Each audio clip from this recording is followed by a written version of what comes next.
Hi everyone, I'm gonna restart this channel which I had in the past. I did some videos in Spanish, but now I decided I want to expand and to talk in English. And I have decided to start the channel mainly talking about openings and doing some videos explaining the games. And maybe in the future I will do other things, like maybe talking about endgames or explaining games of other players, and that's it. So yeah, in this video, I'm gonna talk about the Caro-Kann with black pieces, and we are gonna try to have a complete repertoire with black pieces, and then in the future with white pieces too. So you have a complete repertoire with both pieces. So yeah, white starts with e4, black is c6, d4, d5, and yeah, with black pieces, what we achieve with this is we push white center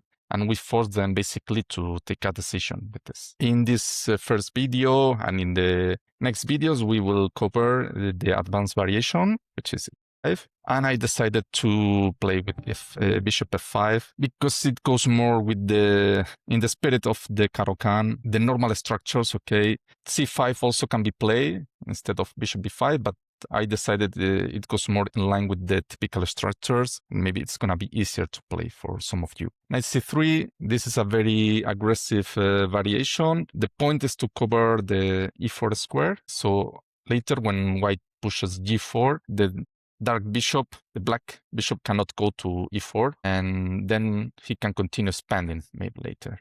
Okay, with this. After e6, yeah, normal move in the Caro-Kann. The point is to free this bishop in contrast with the French defense, which is close on c8. And after it's developed, now we can start developing these pieces. g4, as I mentioned before, bishop g6, knight d2. In this variation, it's better to develop the bishop, the knight to e2. So then he can push more with the knight 4, and then, yeah, continue with more aggression. c5, typical response in the Caro-Kann.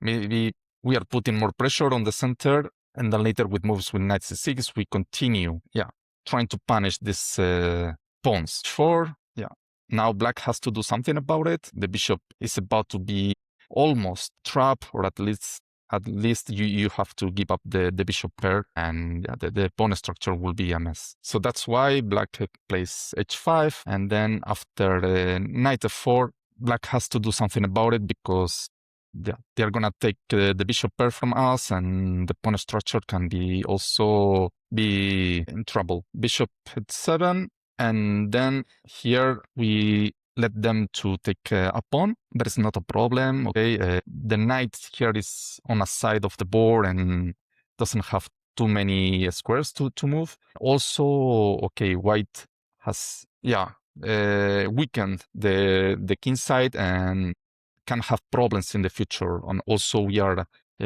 putting a lot of pressure in these 2 pawns. That's why we play knight c6, continue to put pressure on the center, and after d takes c5, bishop takes c5, we are fully developed, and we are starting to put a lot of pressure on the center. After bishop d5, we play queen b6, and we put pressure on these 2 pawns. So white has to give up one of these 2, queen d2, queen takes b2, rook b1, and then we enter into this first line. Okay, we try these things, and then after rook c1, we play d, asking questions. Okay, what he wants to do. He wants to take this bishop, or he wants to move the knight. And here it's an interesting move from white, knight d5.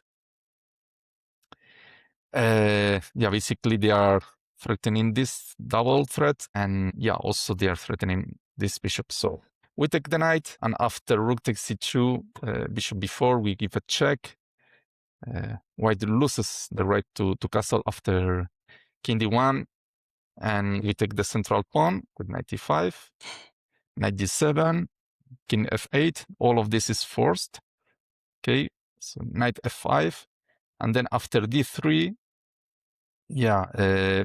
white plays rook b2, bishop c3, and then rook takes b7, knight takes e4, and after bishop d3, we give this check, king c1, knight takes h1, white takes the bishop, and after knight f2, I consider the position to be equal, but at the end of the day, we are an exchange up, and a pawn up too. The king is not like in trouble yet. There is nothing white can do for the moment. Everything is well covered, and maybe in the future, okay, we can take this bishop to remove some pieces, and so our king has more space to maneuver, maybe to king a8, or maybe we can play knight g4 and then to bring the other knight into play. We defend this, and yeah, we try to play from here. Here, instead of taking the pawn on d3, he can play bishop e3 to cover knight f2, and after d4, yeah,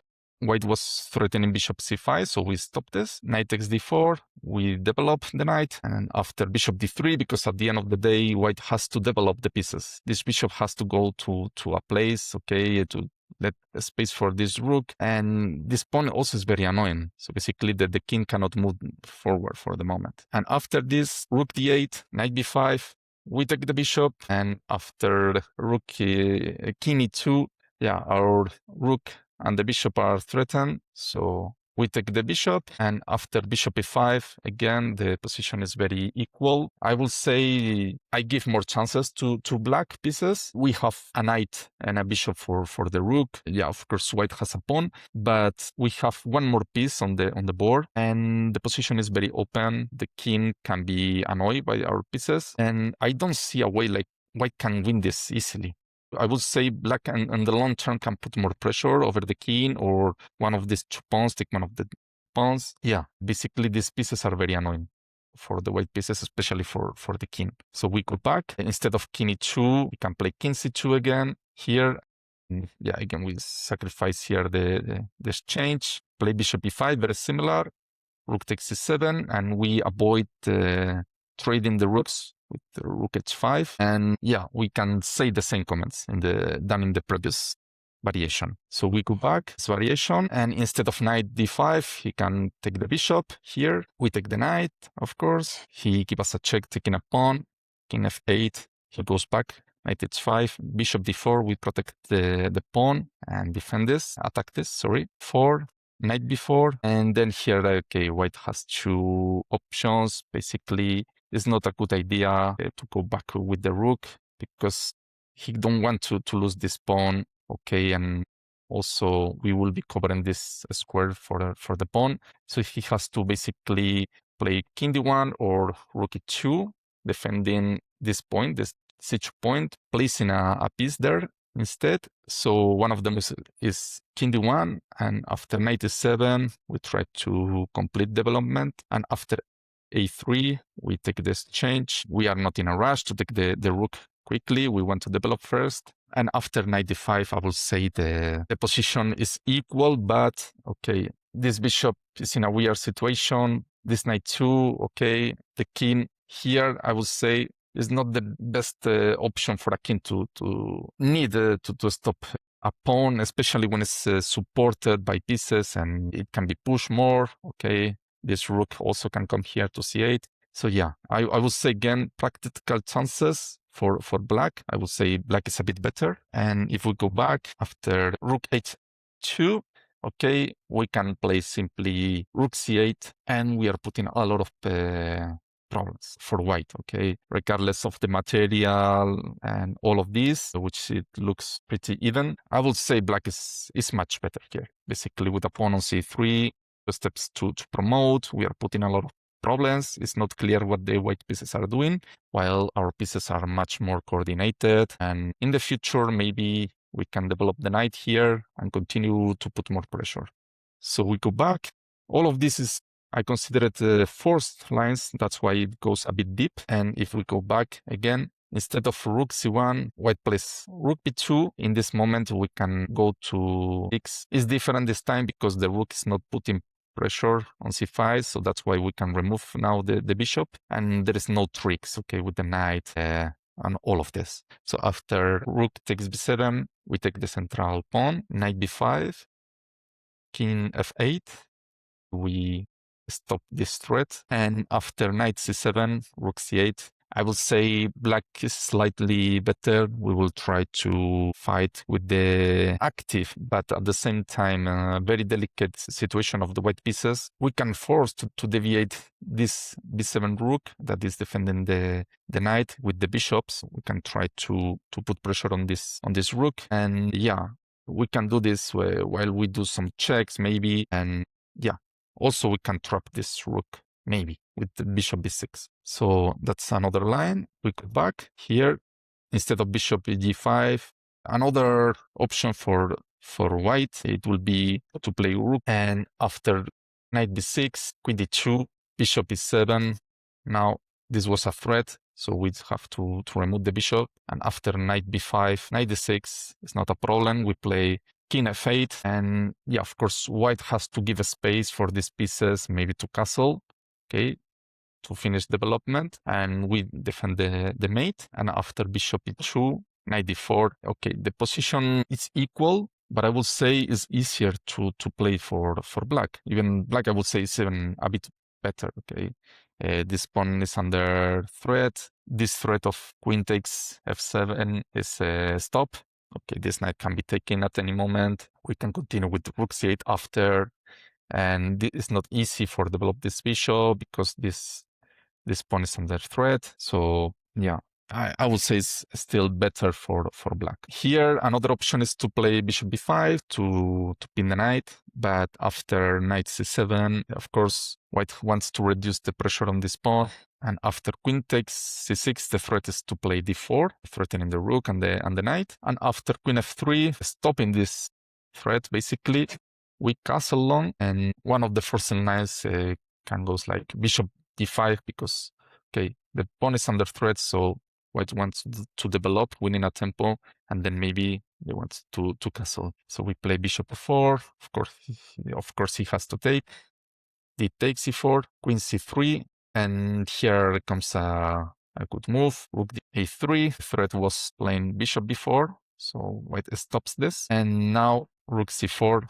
Basically, white cannot take the pawn because this comes. Bishop takes f2 check and the queen falls. So after queen b3, knight h6, I would say black is much better, okay? All the pieces are much more active. White still has to decide. I don't think any of these two sides is good for the king, and we are simply much better. Here, if white, instead of queen c3, play queen d2, we simply play bishop e7, stopping the threat. And yeah, we can continue later to develop the rest of the pieces. I would say this queen is much better. We are putting pressure on c2. White cannot long castle. If they'll castle short, the king is more exposed, I would say. These two pawns are very exposed, are very advanced, and they let the king very exposed. So the other option is to defend the pawn instead, but it's a bad move. After d4, knight b5, queen b6, we're starting to put a lot of pressure, especially in this diagonal. And after knight d7, king f8, knight h5, queen b4, we are putting pressure on c2, and white has still a lot of pieces on the first rank, 15. It's a very bad sign for white. Here, white has some ways to try to defend this pawn. For example, rook h2, but after d3, which is a common theme in this specific line, there c takes d3, we can take the queen, and we can follow a forced line, okay? I'm gonna show you an example. You don't have to memorize everything, but at least the ideas, okay? After d4, putting pressure on the bishop and the queen, we play bishop d3, and after d takes c5, bishop takes f1, queen d6 check, we stop it, and after 5, knight d3, we give a check, very important check, king takes f1, knight takes c1 with check with the queen, and after king g1, we give another check, we take the b2 pawn, we are threatening here the king, and after f6, we sack the exchange, very important, and after they take, we give a check, another check, and basically we take the queen. This was a long first line, but okay, just to show you the idea. And the other idea trying to defend the siege pawn is knight a3. But again, very thematic here, d3 always work for different reasons. This time they take with the bishop. Now with rook d8, we are applying too much pressure here with all of these pieces. So white's position is collapsing, basically. The other option is to stop the bishop with f5. This time we take first, and after they play a3 again, the thematic move d3. We don't care about the knight. They take bishop f2, king d2, and now, yeah, try to. You can pause the video if you want a few seconds and try to find a very good move here for black. Okay, so the move is rook c8. Okay, basically we can say here black is already winning. Black is entering into c2 with the rook. Also, this is a threat. It will be mate with queen e3. So this is winning for black. So we go back here.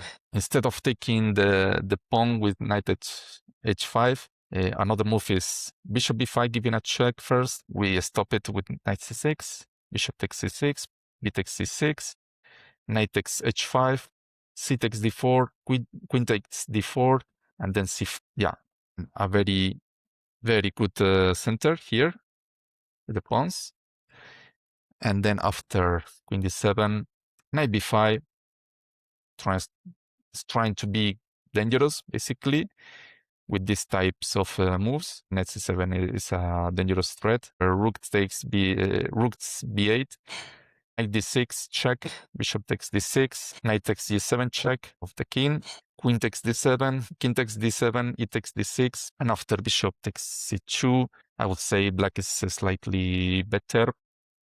Okay, the rooks are now fully activated. Okay, this pawn is about to fall anyways. Yeah, the knight can come here, winning a tempo with this while developing, and also the knight is a bit weird on g7. So I would say black is slightly better also because of these central pawns. So we go back. Instead of the check on b5, we can play g5, closing the king side. And in this case, it's very important to take the pawn. Okay, we isolate this. They cannot play 4 at once. They have to remove the knight first. After knight b5, play bishop b4, 3. We provoke this move first, okay, which weakens even more the king side. And after knight takes d4, knight e7, we protect better the bishop. After knight takes f5, knight takes f5, bishop d3, we threaten this e5 pawn. Knight e2, d6, d takes, and after f4, knight d7. I would say black is a bit better. Yeah, this knight can jump very dangerously to e4. This c8 semi-open file is ready to be taken from us and by us, sorry. And yeah, I think we are more active. And the king can be also more safe on g7. At the end of the day, after we place the king on d6, for example, I don't see a way that white can attack us. Well, we can put a lot of pressure on the white's king. So we come back. White can play d6, trying to mess up our pawn structure, but there is not a problem. After these moves, knight e2, we play bishop b4, c3, we take, and after bishop a5, I will say black is simply better, okay? Knight e7, okay, this pawn is defended, we can castle short, and okay, you can claim that our pawn structure on the king side is bad, that our king can be exposed, but I don't see a way that for white to create a lot of problems, while white's position is much more open, whether it's on the king side or on the queen side. White is going to have permanent problems for his king. Okay, also look at all of these pawns can be targeted easily. And the king is much more safe on g8 than this king is gonna ever be. So we go back, and after here, instead of h4, the other option for white was bishop e3. In this case, we push h5, trying to put pressure on g4, and after knight f4, bishop h7, it takes c5. We put pressure again, very thematic in these lines, to put pressure on e5 after this d4 pawn is removed. And after knight b5, trying to jump to d6, because now white with these 2 pawns can be dangerous. Okay, we can take on g4, queen takes g4, knight h6, queen e2, knight f5, long castle, and after queen a5, I would say black is slightly better. Okay, again, we have targets already here on e2, on e5. We can castle to be more safe. Okay, our pieces are mainly more active. Okay, I would say these pieces are pushing towards walls. Basically, they have nothing here.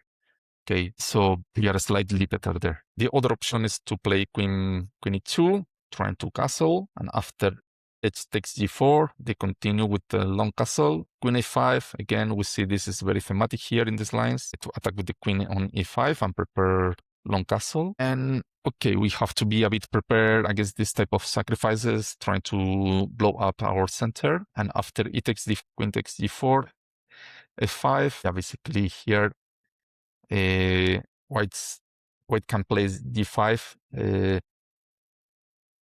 Is better than playing queen h5 first, okay? Because after this is here, if they continue with queen h is the move that we saw before, now this diagonal is open, and after a move like d4, yeah, there is a double attacker here, and after white takes, we will win the white queen. So they have to first play queen at g5, and after knight d7, b5, we can take this pawn. We don't care about the exchange. Knight takes a8, queen a, king d2, queen b2, bishop d3, and after knight takes e5, the position is a bit unclear, but okay, the king is gonna take the knight on a8. We already took some pawns for this exchange that we are gonna be ended up having down. And yeah, we can continue development with knight d6, bishop e7, even f4, trying to catch up this bishop. And okay, this king is also very exposed. So yeah, I will say the position is unclear, and it's a position that we try to get to win games as black pieces. Okay, if white plays and do everything well, okay, black cannot claim never an advantage, but even this position is even slightly better for black. At least we are trying to push for a win, and I will say white has to be very careful with all of the threats against the white king. Back here, instead of this sacrifice, if they play directly knight b5, we can play bishop e4, now that the knight is not covering this square, and after bishop g2, we play a very important move, bishop f3. So now the pawn cannot be taken because the knight is under pressure, so the queen is overloaded. And then after this, we play a6, knight d6, bishop takes d6, e takes d6, we take the pawn, and here basically we can even claim a decisive advantage for black. Okay, our king is very well defended with our pawns and the opponent's pawns. Everything is more or less close here, and this king is very exposed. Okay, look at these pieces. Major pieces here are not good. So yeah, we can continue with these ideas, taking this pawn, maybe putting more pressure with the knight. Okay, this knight develops a very natural square. We can long castle. So we are basically winning, or almost winning. We go back here, instead of castle, white can play knight b5 directly. Again, bishop b4. When this square is not covered, we can play this to threat the rook. Bishop g2, and again, bishop f3, bishop takes f3, g takes f3. And now, again, yeah, it's a problem for white to take this pawn, because, okay, we can play knight f5, and after knight c3, d4, we win one of the pieces. So after queen d2, knight d5, we take the central pawn, and again, we are basically with a big advantage, okay? You have to see only the center, this pawn here, this bishop is, okay, basically touching nothing. This knight also against a wall, this knight is not a threat, and we are basically much better, okay? The rook already very active here without moving. So yeah, after g takes f3, okay, we saw all these options here already. And basically, that's it, okay? That's the video for today. I hope you like it. We are going to try to have a complete repertoire. I hope you can play much better the Caro-Kann. And yeah, if you have any questions or whatever, I can answer to you in the comment section, and see you in the next video. So bye bye.